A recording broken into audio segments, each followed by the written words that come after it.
जो है तो मुबारकबाद का हकदार है। आज का ये जो धरना है, ये धरना रखने की वजह क्या है? औरंगाबाद शहर के मुख्तलिफ इलाकों के ऊपर म्युनिसिपल कॉरपोरेशन के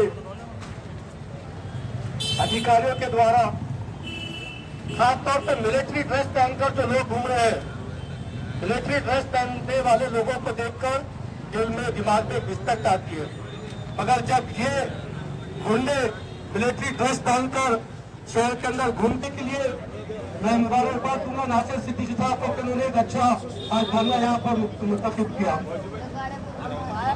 कमजोरों का साथ देने के लिए आगे बढ़कर आती रही है, आती रहेगी इंशाअल्लाह। तो जब कोई मिलिट्री ड्रेस में जब कॉर्पोरेशन का कोई अधिकारी आपके पास आता है, लगाता हूँ।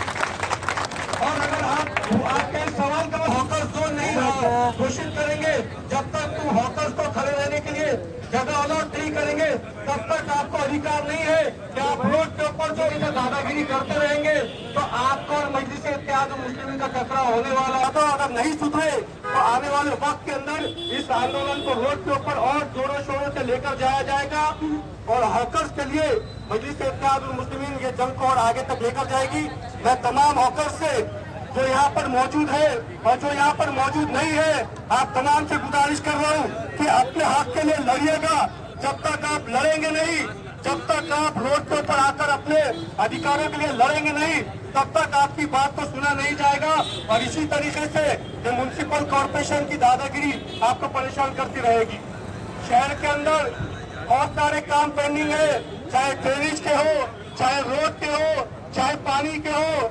इन तमाम कामों को छोड़कर आप किसके पीछे पड़ गए? हॉकर्स के पीछे पड़ गए, हाथ गाड़ी वाले ठेले के ऊपर पीछे पड़ गए। अरे पड़ना है पीछे तो जी श्रीकांत साहब जाकर उन ठगी वालों से तो पीछे पड़ो, उन टैक्स चोरों के पीछे पड़ो जिनके पीछे आपका करोड़ों का टैक्स बाकी है, उनका पीछा नहीं उठाकर इन गरीब हॉकर्स के पीछे पड़ने का मकसद आपका ये है कि आपकी दादागिरी, आपकी लाठी अगर चलती है तो गरीब और मजलूमों के ऊपर चलती है, ना कि वो करोड़ों का ठग रखने वालों के पीछे चलती है। मैं एक बार दोबारा जो है तो तमाम अधिकारियों से और खासतौर पर कमिश्नर साहब से गुजारिश करता हूँ कि इन हॉकर्स का पीछा छोड़िए, इन हॉकर्स को, गरीब हॉकर्स को काम धंधा करने दीजिए। और अगर आप इनकी रोजी छीनना चाहते हैं तो पहले इनको कारोबार से लगाइए या इनको जो है तो मेहनताना दीजिए। अगर आप इनको मेहनताना नहीं दे सकते, अगर आप इनको नौकरी नहीं दे सकते तो कम से कम इनकी जो है तो रोजी भी मत छीनिएगा। यही बात कह के अपनी जगह लूंगा। जज़ाकल्लाह, शुक्रिया बहुत। आग गाड़ी के सम्मान में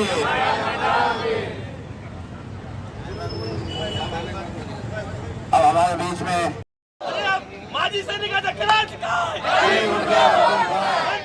करायचं काय, या कमिशनरचा करायचं काय, या संघटनेचा करायचं काय, अरविंद आयुक्त काय म्हणतोय, अरविंद आयुक्त काय म्हणतोय, अरविंद आयुक्त काय म्हणतोय, हम सब एक है, हम सब एक है, हम सब एक है।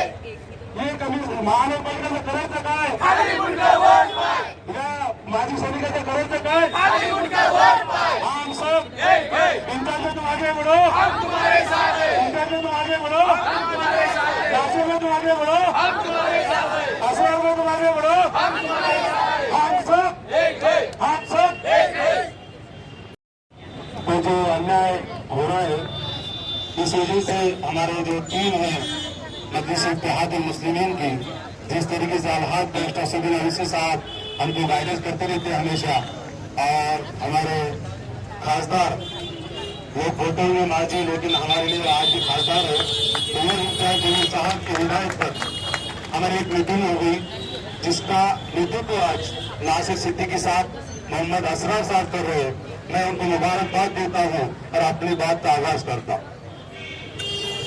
मेरे भाई और बुजुर्गों दोस्तों, ना समझोगे तो मिट जाओगे, ना समझोगे तो मिट जाओगे। ये वक्त ऐसा है कि हम जागरूक होना चाहिए। हमारे मूलभूत अधिकार ये हटाना नहीं चाह रहे, ये गरीब को हटाना चाहते। आप देख रहे होंगे बड़े बड़े बिल्डिंग से जिनके आज तक परमिशन नहीं है। आप देख रहे होंगे 6 की प्रक्रिया अगर इन्होंने दिया है, परमिशन, तो आज अनेक महल बनकर एक बड़ी बड़ी होटलें, बियर बार या मेडिकल ऐसे चल रहे। लेकिन एक हाथ गाड़ी वाला अगर कोई हाथ गाड़ी लगाता है तो उसको ये कुछ चंद जो मिलिट्री रिटायर हमने भर्ती करके रखे हुए महानगरपालिका ने, वो जो आते हैं और उठाकर उनका सामान नीचे फेंक देते हैं, हाथ गाड़ी जब्त करते हैं। वो बेचारा आकर जो है तो यहाँ पर चक्रा मारता, हाथ गाड़ी के लिए विनती करता, रिक्वेस्ट करता, हाथ जोड़ता, पैर पड़ता, तो उसकी कम से कम उसके हाथ गाड़ी तो दिया जाए ताकि उसके घर खर्चा निकले, उसका घर का किराया निकले, उसके बाल बच्चे की स्कूलों की फीस निकले। आज उनके हालात देखिए कि क्या तरीके से वो जी रहा है। वो नहीं, बड़े बड़े लोगों को छोड़ दे रहे हैं और छोटे मोटे गैर गरीबों को। तो ये जो बोलते हैं ना मोदी ना खाऊंगा ना खाने दूंगा, तो ये बात किसी और के लिए नहीं, तो हम गरीबों के लिए है। हमको न खाने देता है न जीने दे रहा है। सर्दी के अंदर वहाँ पर बैठना, बारिश में बैठकर वहाँ पर कुछ फल और फ्रूट बेचकर, कुछ सब्जियां बेचकर अपने घर का जो है तो रोजगार जमा करना इतना आसान नहीं है। मैं उनको बताना चाहूंगा कि ये फल और फ्रूट बेचने वाले सुबह 4 बजे उठकर जो है तो मंडी में जाते हैं, ये मार्केट में जाते, इतना आसान नहीं है कि सुकून से सो सकते थे। तुम तो सुकून से सोते होंगे, तुम 9 और 10 बजे उठते होंगे, 11 बजे अपनी आलीशान गाड़ी में बैठकर इस महानगर पालिका में आते हो।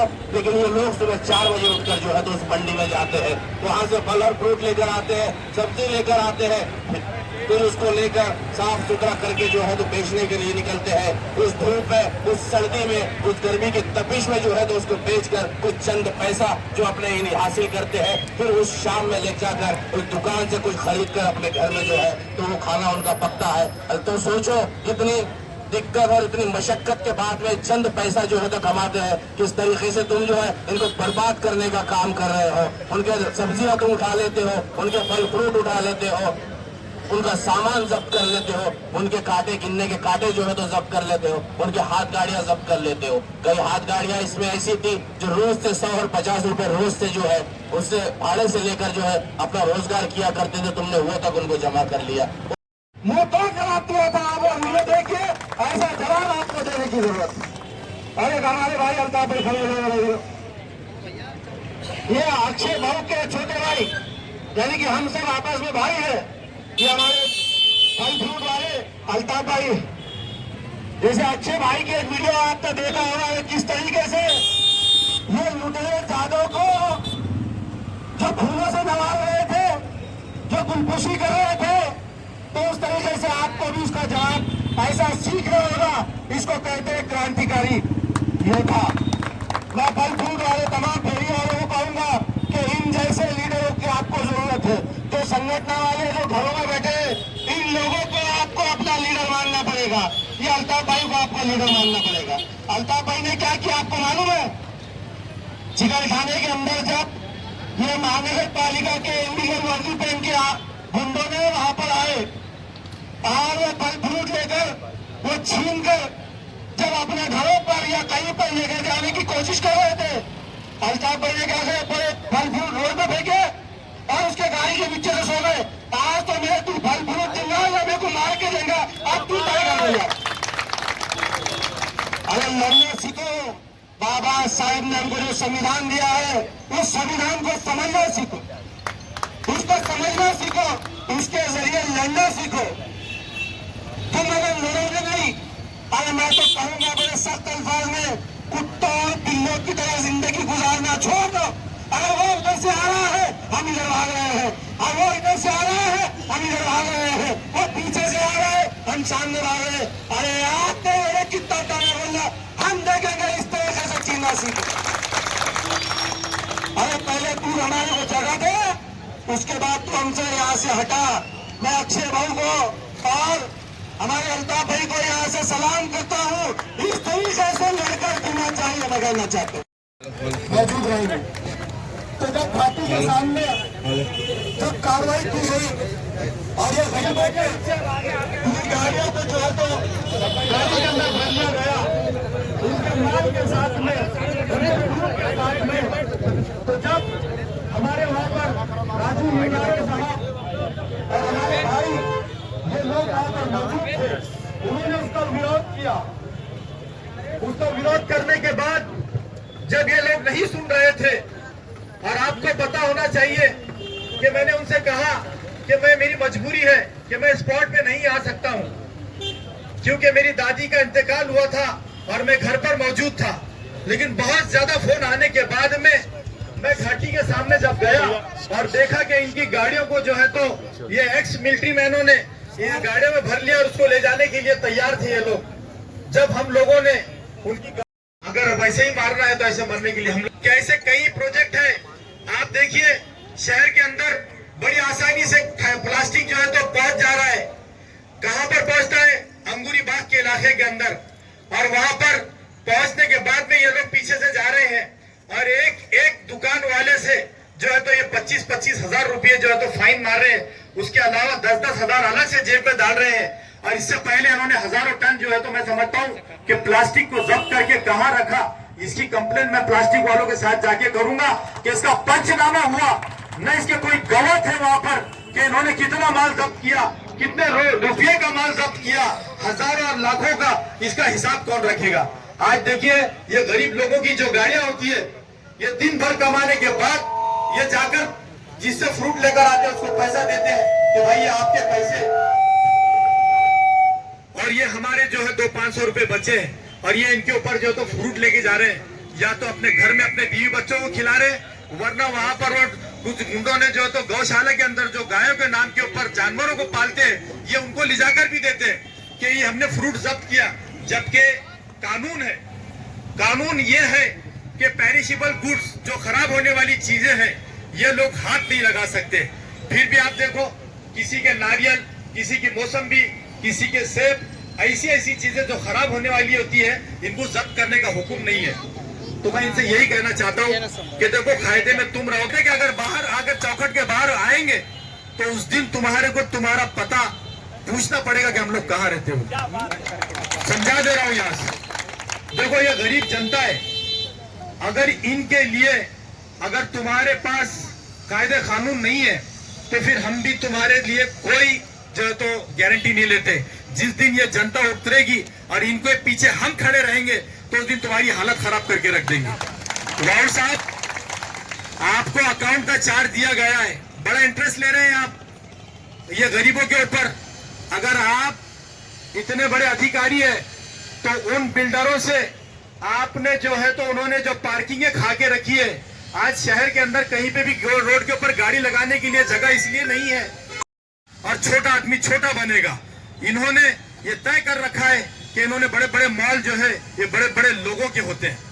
ये रोडों पे से आपके ये सड़कों पर से आपके कारोबार को खत्म करके ये मॉल में ले जाना चाहते हैं। और मॉल में आपको मालूम है 10 रुपए की चीज 50 रुपए में भी आदमी लेने को शर्माता नहीं है। तो ये आप लोगों को ये चीजों से जो तो वंचित करना चाहते हैं।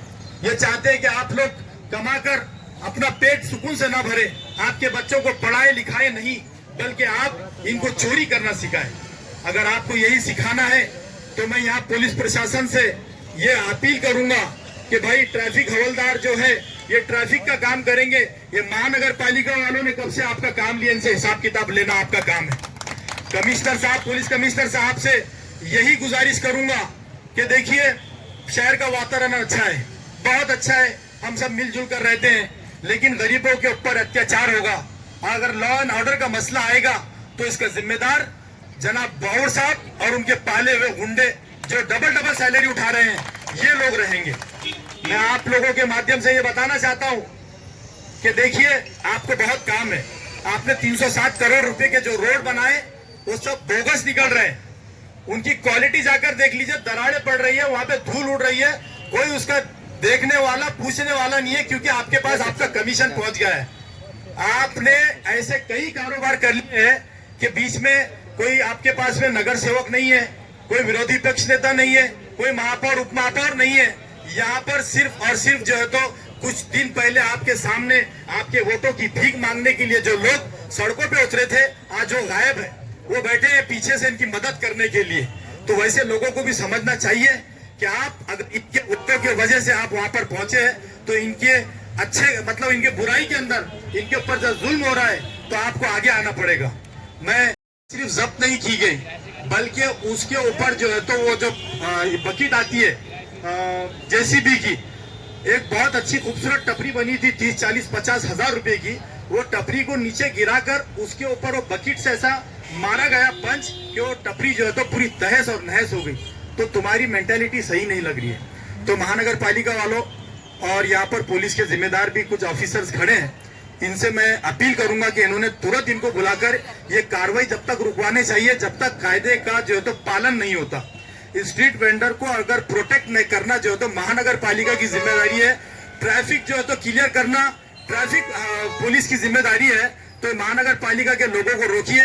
इनको हमने अपॉइंट इसलिए किया कि किसी ने कचरा रोड पर नहीं फेंकना, किसी ने कचरा रोड पर फेंका तो जो है तो आप उसको जब्त कर लीजिए, उसको फाइन बिठाइए।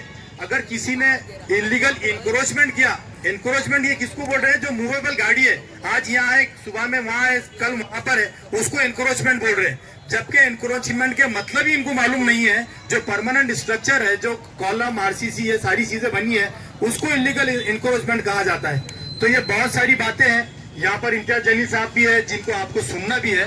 तो मैं आखिरी में महानगर प्रशासन से यही अपील करूंगा कि अगर इसके बाद अगर आपने कार्रवाई जारी रखी तो आपका और हमारा मुकाबला रोडों पर होगा। Thank you very much. ये शायद आप लोगों को समझ में नहीं आएगा, लेकिन जो अधिकारी वहां पर बैठे हुए हैं उन सबको ये अच्छी तरह से समझता है, क्योंकि पूरे महाराष्ट्र के अंदर जितनी महानगर पालिकाएं हैं उनके लिए ये कानून इन्हीं लोगों ने बनाए हैं। न ये आपने बनाए हैं न हमने बनाए हैं। और इसमें आपको ताज्जुब होगा कि ये कानून के अंदर जो सबसे पहला कानून जो बनाया गया है, सबसे पहला कानून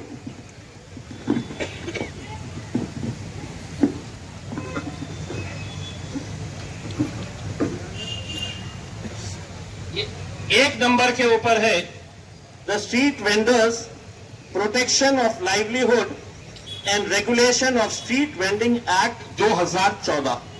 सबसे पहला इन्हीं की किताब है, मेरी किताब नहीं है।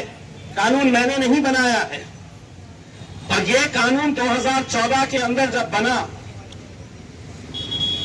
उसके बाद 2019 के अंदर जब आप लोगों ने मुझे लोकसभा के अंदर भिजाया तो मैंने ये बात दिल्ली के अंदर उठाई थी कि आपने कानून तो बना दिए हैं, लेकिन आज एक सच्चाई ये है कि कोई भी ठेले वाला सम्मान के साथ अपना कारोबार नहीं कर सकता है। कभी महानगर पालिका का दस्ता आएगा इन्हें उठाने के लिए, कभी पुलिस वाले आएंगे हफ्ता जमा करने के लिए, कभी उस इलाके का गुंडा मवाली आएगा, इस इलाके में बैठना है तो इतना पैसा दो। अगर कानून बना है तो क्या वजह है कि आज उसी कानून के तहत इस शहर के अंदर जितने हॉकर जोन होना चाहिए वो हॉकर जोन नहीं बनाए गए। 14,000 से ज्यादा, जिस तरीके से नासिर साहब ने बताया है, हॉकर्स का रजिस्ट्रेशन हुआ है। क्या आप लोग उसके अंदर हैं? मैं आपको बताता हूं, यहां के अधिकारी और आपका जो ठेका लेने वाले आपके नेता है, इन लोगों ने अलग अलग नाम से रजिस्ट्रेशन करवाया है। क्यों? कि सरकार ने इसी कानून के तहत प्रधानमंत्री स्वनिधि योजना जो बनाई कि ये गरीब है, एक टोकरी के अंदर ये मौशी अपना कारोबार कर रही है, ये कारोबार अगर बढ़ाना है तो और ज्यादा इसे लोन दिया जाएगा। ऐसा करते करते 50,000 रुपये तक का लोन ये हाथ गाड़ी वाले, ये टोकरे में, ये रास्ते के ऊपर बैठने वाले जो कारोबारी है, उनके लिए ये सरकार ने ये स्कीम निकाली। लेकिन मैं आपको यकीन के साथ कह रहा हूं, ये 14,500 लोगों की लिस्ट अगर निकाली गई तो उसमें आधे से ज्यादा बोगस नाम है जिनके नाम से 15,000 रुपये उठाए गए हैं इस महानगर पालिका, बांटे गए आपस में, और अकेले महानगर पालिका के लोगों ने नहीं। इसमें जो आपके यूनियन के कुछ पदाधिकारी हैं, जो शहर के छोटे मोटे लीडर हैं, वो सभी लोगों ने ये 15,000 रुपये उठाए आपके नाम पे, वापस किए, फिर 25,000 उठाए, वापस किए, फिर 50,000 रुपये आपके नाम के ऊपर उठाए गए।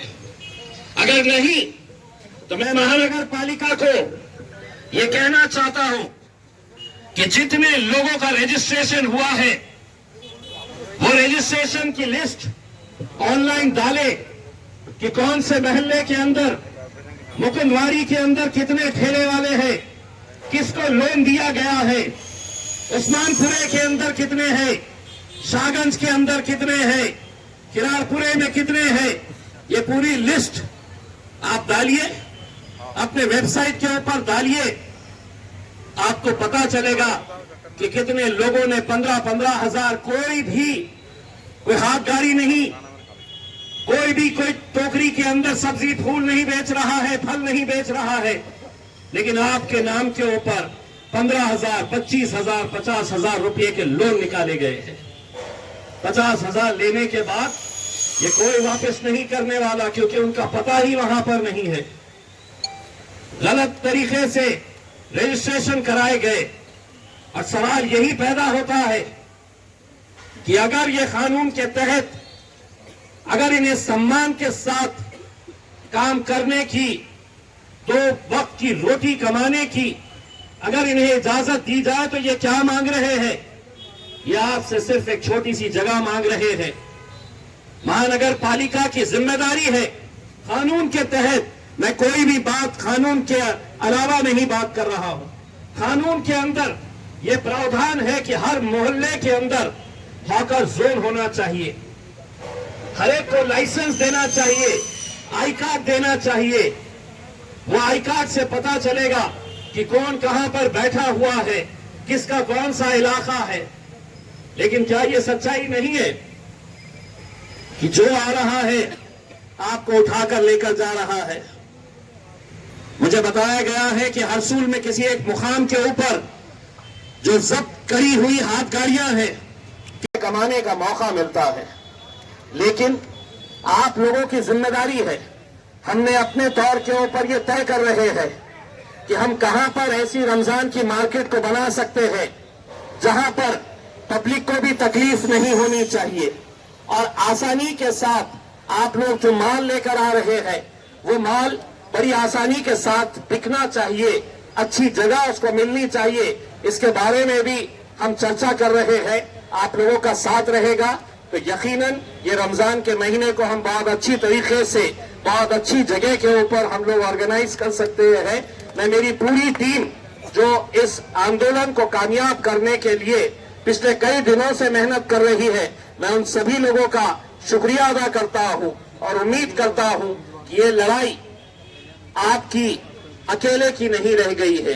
ये लड़ाई के अंदर उन गरीबों का साथ मजलिस पूरी ताकत के साथ खड़े रहेगी, आप लोगों का साथ देगी और यकीनन आप लोगों को ये अधिकार दिला के रहेगी कि आप लोग भी इज्जत और सम्मान के साथ ये कारोबार कर सके। बहुत बहुत धन्यवाद। तुम आगे बढ़ो।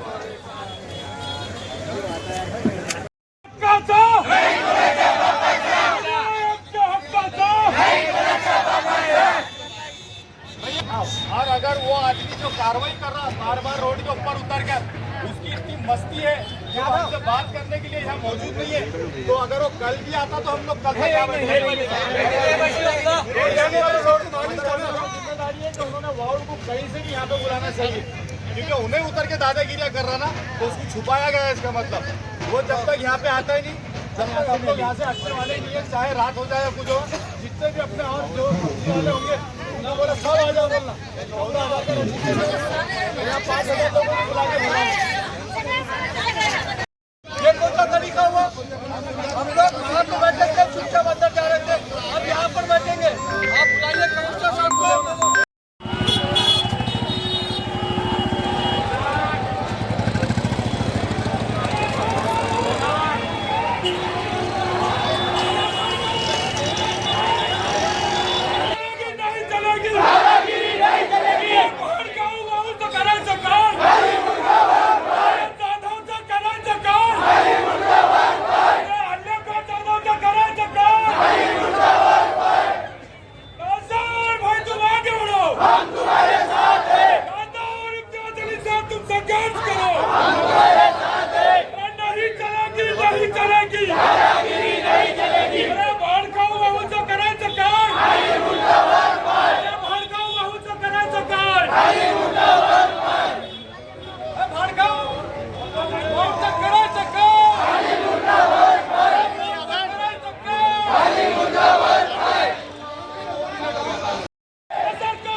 की है